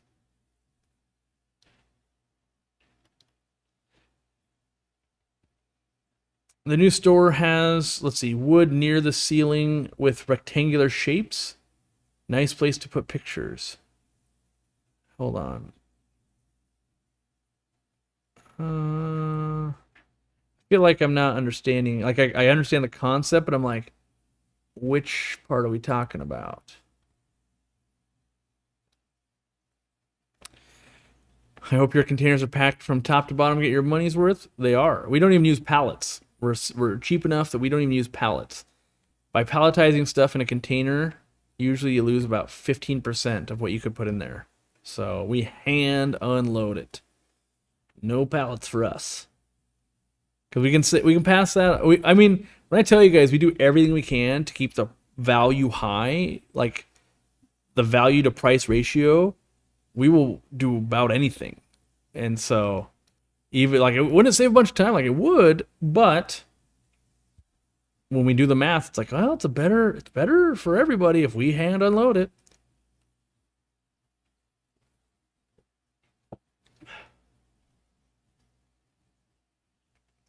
Do I think cherry shrimp will outdoor in a tub year round? I've done it here where there was like 2 or 3 inches of ice across the top of the little 100-gallon pond. That being said, if you live in like Minnesota or something, like it might freeze solid. But yeah, if you're similar climate to Washington, I think it would work. I usually do floor-loaded containers, but now they're less than 2,500. I'm thinking about palletizing to save on the labor. Yeah, I mean, there's always ebbs and flows. So one component is always price and value for us, but another component is the environment. And so by being able to fit more in the container, it's slightly better for the environment. Not that you can always, like, you can't have that be the driving factor always, because it's like, if we only cared about the environment, we would make any product. So, but it's a consideration of like, yeah, it makes sense too. You know, we get more in the box, or I mean, more in the container. That's good. And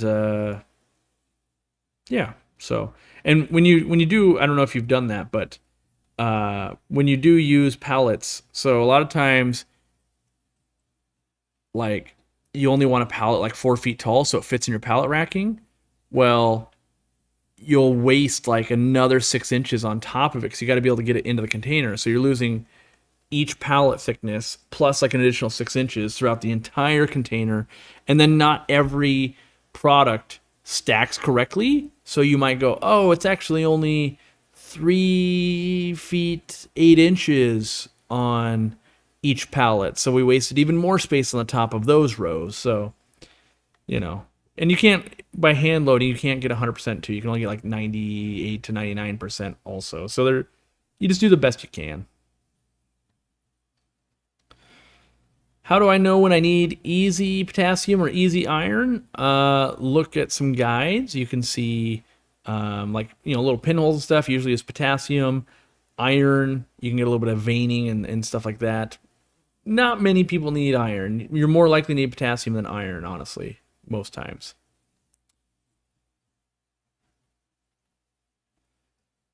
The other problem we run into as well is when we do pallet, because some stuff is palletized, like aquariums, heat packs, things that are crazy heavy. When you start getting like aquariums that come in and you're stacked 8 feet tall and it's like 7 feet wide, it gets real squirrely like on a forklift, and it's like, stop doing that. We don't want it. And the heaviest thing we've ever done is glass, actually, which I did not expect when we first imported aquariums, because they're all nested into each other. Bougie's buying lunch at the store? Nice. Our Wild Discus F1 Fry Grow Out videos member only. No. I don't think he has like any video where it's like, today we're gonna watch fish grow. It would be like in tours where he's like, yeah, I'm growing these things. Because they spawned. So it would be in the normal videos. When you say not on pallets, is it literally just individual sponge filters stacked up in the container? No, they'll be in case boxes. So like, I think like larges come 60 to a box. So like these smalls, they might be 120 to a case.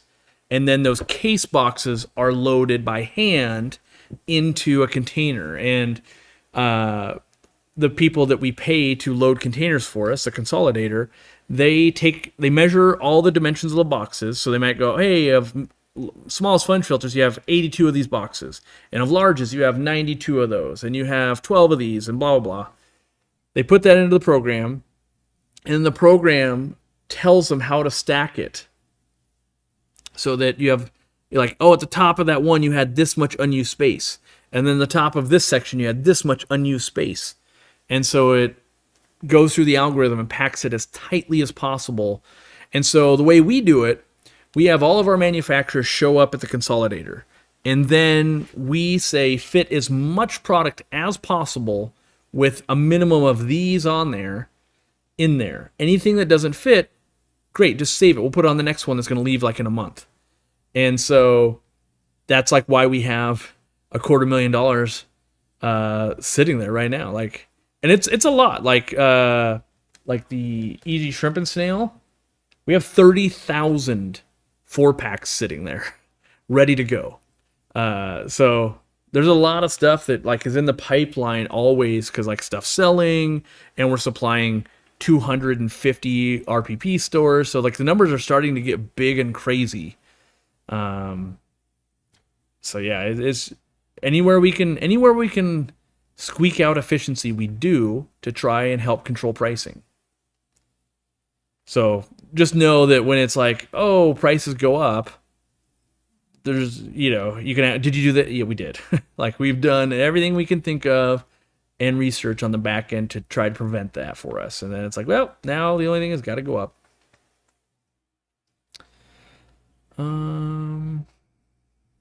Why not sell by the case? So that's not the worst question. Mostly because there's not a lot of savings. There are some savings, but it depends on where you live. So let's say you buy a thing of, well, I know it costs us like, I saw it today, I think. Let me look. I can look. It's like to ship a box of larges to our store. So us to us. It was $56 in shipping for that one box, right?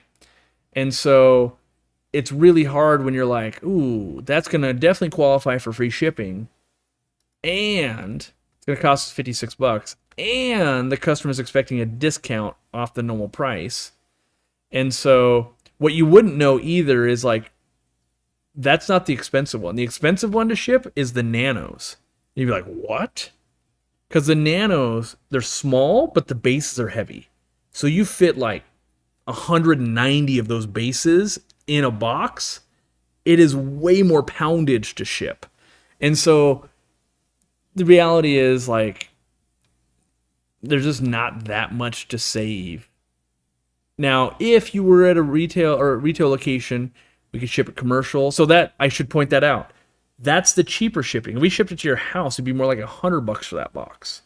Because we're shipping to a commercial location, UPS saves us money. So but we have thought about it in the past, and I'm not saying we wouldn't do it in the future. But then also people will be like, well, I don't need 100 and some nanos. Like, well, now we're breaking cases. That doesn't make sense anymore. And then also we'd have to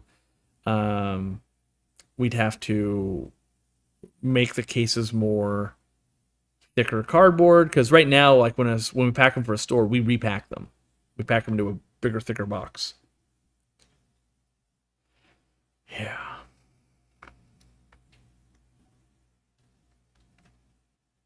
Why do you not flatly apply tariffs to your prices? Mostly because it's hard to pull off. We went down that rabbit hole. There was a reason. I'm trying to think.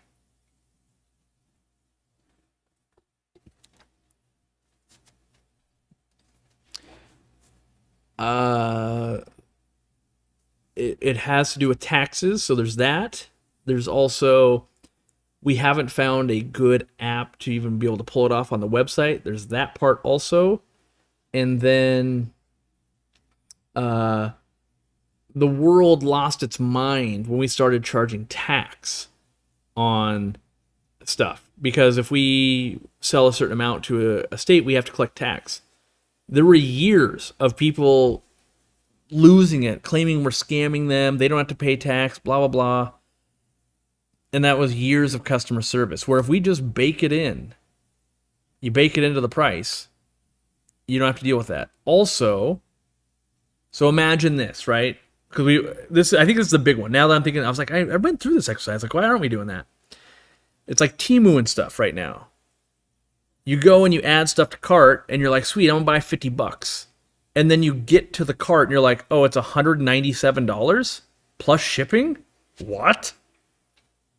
And so people just abandon the cart all the time. So it's better to be like, here's what it costs before you get to the cart, instead of slamming you with it's. So you can imagine, right? You have to pay the taxes, you have to pay the tariffs, you have to pay the shipping, and in e-commerce, basically, when people get to checkout and it's more than what was listed on the page, they just bail. And so, yeah, until sometimes it's user sentiment, by the way. So maybe 6 months from now, everyone expects that, and we'll be doing that too. And we won't have to explain it every day. This is why. This is what this fee is. This is what this fee is. So yeah, I think that's why we came up to that. It's like it gets really complicated. We've been working on this, I think, for 2 months straight. Every meeting is just hours and hours of what about this? What about this? What about that? What if we spin it this way? What if we do that? Ooh, but then this. Ooh, yeah, okay, what about that? Right? Because in one way, if we put the tariff as a tax at the end kind of deal, it wouldn't affect free shipping thresholds, right? So like there's a bunch of ways to spin the math, and at the end it's like my head's spinning, this is rough. Yeah. And then we'd also have to do that for like the wholesale accounts, use the same website but entirely different system. So there's a lot of ways to make mistakes. So by just baking into the product itself, then there's the whole, okay, so here's another way, right? So we're going to 7D chess at this point. Because the more I think about it, the more I uncover. If we bake it into the price, if you're a member, you save 5%. Boom. If we put it as a tariff at the end, you won't save 5% on the tariff. Right? You see how that starts to get into like, oh, what about this? What about that? What about this? And then you would have to flag every product. And then if we switch manufacturer, we'd have to reflag it because then it wouldn't be tariffed. And yeah, it's already rough. It's already, yeah. And I'll be the first to say, by the way, I'm not convinced anything that we're doing is the right path. There's no common, here's what everybody's doing, this is what's working, this is what you should be doing. Everybody's going, hey, did you do that? Did it work? Is that going all right? So we're all in the same boat going, is that working for you? Maybe I'll try that too. Yeah, we'll see.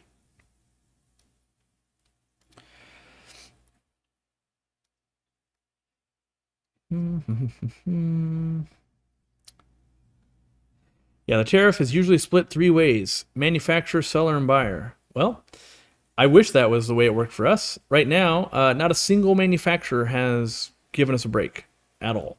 So we're not Walmart or Amazon or somebody. We don't have a few $100,000. Just like, yeah, we looked at, no. The answer's no. We asked and the answer's no so far on everyone we've asked. Maybe that changes in a month, 3 months, 6 months, I don't know. But right now it's no, you guys. Literally, one of them said, they screenshotted what we sell it for, and they said, looks like you make enough money. Like, oh, okay. So, yeah. Let's see. Oof, would Hemigramus rodwai? Hemigramus. I gotta look that fish up. Isn't that like kind of the jewel cichlid Hemigramus? Oh no. This is a gold tetra. Alright. Now that I know what you're talking about, would they do all right in an 80-gallon with electric blue cars, rainbow sharks, geos, and flagfish? Yeah, I think so. I love gold tetras, by the way. I wonder if Dean picked those up. I told him to breed them for us.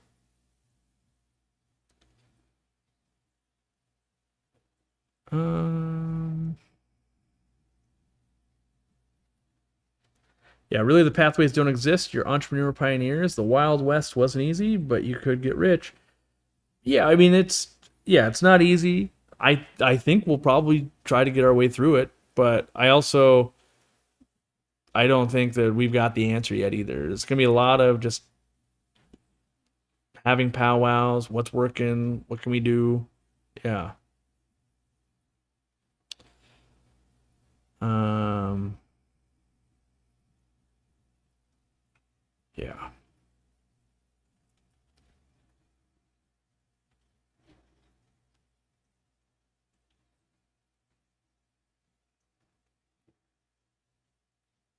Let's read and chat a second here, making good content. Can I use reef salt as aquarium salt in the freshwater tank? You can use it to like buffer minerals, but not when we say like use a tablespoon per 5 gallons for like a salt treatment. You wouldn't use it in that way. Why don't you guys sell a full air pump set with air stone, tubing, pump, etc. included? Mostly because we like you to be able to pick what you need. Some people are going to hook it up to sponge filter. They won't need an air stone, right? Some people might need 6 feet of tubing, 10 feet of tubing, 20 feet of tubing. You may or may not need check valves. So yeah, and I find it really easy to be like, add what you need to the cart. You've now made the bundle. And a lot of companies would do this where it's like, oh, put it in a bundle and then we'll save them money. Well, that's just artificially increasing the price normally, right? So we'll give them a deal if they buy it all. Where, what if we just make it so it's the same price whether you buy them all or not? That's our move. Like, the price is just the price with us. Where do I get my longfin rosy barbs? I just got them from our store, so we just imported them. And then I got a pair from a breeder that I'm now raising babies or fry from. But yeah, most times I'm just starting by importing or buying from a store just like you guys. And then it's hard to find good fish, so you either get from another local breeder or you just keep working on making your own fish better. And then you're the local breeder that someone else wants your fish. And the real bundles, the Aquarium Co-op membership. Yeah. I mean, it kind of is. Like, that's the way you can save 5%. It's, we honestly, we love the program and we're willing. It feels like you guys are buying in. Like, yeah, I'm into it. And so, yeah, we try to reward you. You can go in store and save 5%. You can go online and save 5%. You also get coins. You also get some other benefits. Yeah. Let's see here. Yeah, the real deals were the friends we made along the way. That's right. That's right. What was the red tetra you fell in love with Germany? The cherry tetra. How do I tell my local fish store about the RPP? I need the co-op stuff. Well, what I tell people is, say, hey, I'm buying these products online. They will sell them to you at a good rate. If you'd like to make this money, you can bring it in, and then I'll buy it from you instead. And they'll probably just say, oh, no, we're not doing that. But if a couple people do that at your local store, and then we end up reaching out to them eventually, they might go, yeah, we've had some people asking about that. And, they would still, even if you were like, yeah, I want them to carry my stuff, they still got to we got to look at them, make sure they have good reviews and look at stuff. And they still have to apply and get accepted into the program, which usually if you guys are shopping, most times you guys have a good pulse of yeah, it's a good store. I'm going to recommend that. So that would be the way. Steven with the 10 memberships. Why, thank you. Yeah. We're slowing down adding RPP stores at the moment. We're not reaching out as much, only because we need to find how we're going to get more stock and switch manufacturers and do things like that. So, right now the stock we have is kind of the stock we have. And while 20,000 sponge filters seems like a lot, it's not. Let me think here. Where's that button at? So we have 19,000 sponge filters in stock. In the last 90 days, we sold 14,893. So that kind of lets you know, of the sponge filters, the green courses, you have we have about 4 months left. And that gets us to June, July, August, September. Yeah, those are kind of the mark. So we have, we'll see what tariffs do. We'll see if like, oh, we're bringing them in, they're going up in price. Like we've always been, even before COVID, but COVID really proved it to us. We were always our goal was always to keep at least 6 months of stock. And if we can afford it, we can keep longer. And so if you do the math, like, ooh, tariffs kind of hit, that's going to be about 2 months ago. Oh yeah, they got that 6 month of stock. So our opinion is we got to keep stuff in stock for stores. Otherwise, you're not a good wholesaler. Got to keep it in stock for you guys. And we're making moves. We're trying to make things happen. So we'll see if it all pans out. We're basically planning planning it all, and we'll see. We'll know in 6-8 months, like, did it pan out or didn't it pan out for what the choices we're making. Do I ever have 6 banded tiger barbs? I love them, but I haven't seen any in a store. 6 banded tiger barbs? What is that? Is that just extra bands? 6 banded tiger barb. Huh. It's a thing. It does not look like a tiger barb to me. The 6-banded tiger barb is a Southeast Asian species of a cyprinid fish native to blackwater streams, peat swamps, and freshwater habitats. No, that's the first time I've seen that fish. Kind of reminds me of like a snakeskin barb. Oh, 3 listings down. Looks like Dan's Fish had some. They're sold out. At one point they had some. So maybe email him, be like, hey, bring more in, I'll buy them. How are membership numbers tracking? Let me see.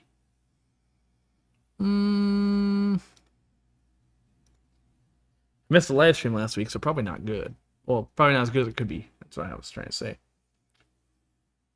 Let's see. Revenues down on memberships 8%. Total memberships down by 3%. Members gained down by 39%. Cancellations up by 11%. Current amount of members 3,206. Let's see, reasons for people canceling in the last 30 days.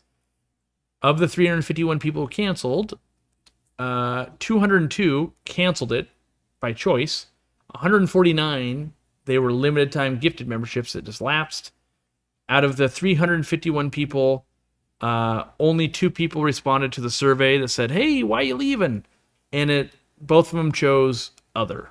So not a lot of insight to glean, like, hey, was it the content? Hey, did we not provide enough? A lot of times it can be economic, like, oh, money's tight, that kind of stuff. And I get that. So, yeah. It's still, I don't want that to sound like doom and gloom. It's still amazing we have 3,000 members. Like, we are one of the leaders on YouTube for membership. And I think I was telling this story in the store to somebody, but we asked YouTube, like, hey, who else is killing it with memberships? What are they doing? What can we add to our program? And they responded with, we recommend other people check out your program because you're killing it. And it's like, oh, well, there's no quick, easy wins for me there, is there? So we have to reinvent the wheel and keep adding to it. So as now the store is open, I got a little bit more breathing room, and maybe we'll be able to think of something. What would you say your bucket list Corridora you want to breed? I have a group of Malini from the wet spot with Bobbert's link. I'm pretty partial to those. I keep falling in love with those fireball Corridoras. I have a feeling I'll pull the trigger on those bad boys sooner rather than later. Like the Corridoras Hefatus. Yeah, the fireball Corri. They look pretty cool. I just haven't pulled any triggers. Still a lot of money. Still a lot of money when I'm struggling to make sure I get enough product, so been keeping the spending down. Yeah. I could become a VTuber with a 3D anime avatar. Someday, who knows? I'm just waiting for the abrupt ending. It is 5:05. Yeah, I should go. Mm, I've got work to do before tomorrow. Oh no. Oh no. I got spreadsheets that need spreadsheeting. Ugh. I've had to make more spreadsheets in the last 2 months than I think in the last like 5 years combined. Keep spinning the data in fresh new ways. Tariff goes up, tariff goes down, tariff changes. What does it look like if we do this? What does that demand forecast model look like? What is this doing? Ugh. Yeah. I'm supposed to actually go get these drops. So I went to the eye person, and my eyesight's not very bad, so that's good. But I'm supposed to get these drops that if I put them in throughout the day, my eyes will be less fatigued from staring at spreadsheets, and I just haven't done it yet. They're like, it'll probably help. And I was like, yeah, I'll do it. I just haven't gone to get them. I gotta go get them. I think they relax. What are they supposed to do? They're supposed to relax the muscles in your eyes so that you're not focused so hard on the smaller numbers. Even though I've got like blue light blocking monitors and, I've got it a fairly bigger font, so I'm not straining as much. You spend X amount of hours, and I'm not good about, spending 5 minutes like looking at fish or something. I'm just locked in on like the small chat I'm reading right now. So yeah, I should get those things. Do the spreadsheets dance in my dreams yet? Not yet. Not yet. Need a shirt that says spread fish, not sheets. Yeah. No doubt. Yeah, if I don't look at it, maybe the tariff will disappear. Yep.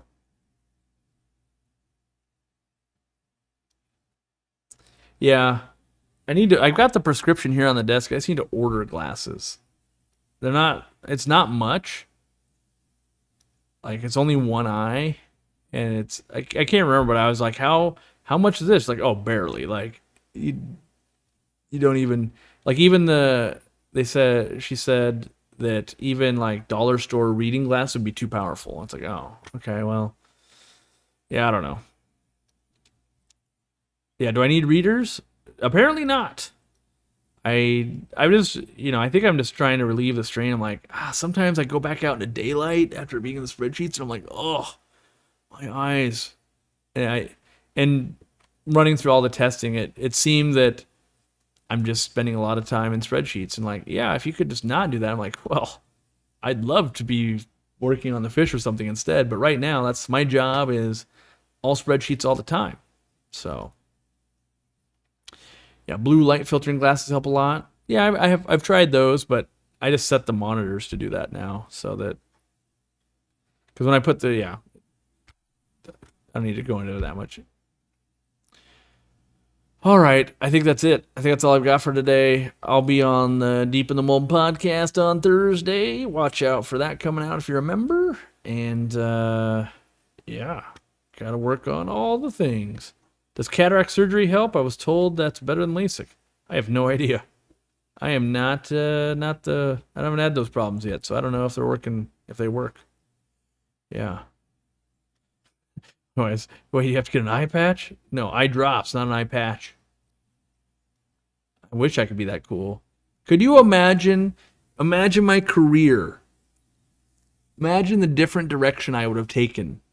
If I had to wear an eye patch, we'd be like Pirate Aquatics or something, not Aquarium Co-op. We would somehow I would have an ornament that's in the tank, like a bubbler, me looking like a pirate. Yeah, that's an entirely different brand. Pirate Aquatics right there. Yeah. Much cooler, by the way. It sounds way cooler. Like, oh, he's got an eye patch. I would never get mistaken for another YouTuber. Be like, eye patch guy. Yeah. My wife would love to torture me by wearing an eye patch. And by torture, I mean, she would like buy me a new eye patch, like a different design. Like, look at this one. It says I love Chihuahuas. Look at this one. It says yeah, Aquarium Co-op. Yeah. Yep. Put a betta in my glass eye. There you go. Before you go, I'm about to put in an order. Should I wait a week for potential restock of some plants? You can always wait, Jack, but plants are always selling. So today's Tuesday. Plants usually come in like Tuesday, Wednesday, Thursday-ish. We get them from different farms. It depends on what plants you're waiting for. They may or may not come in.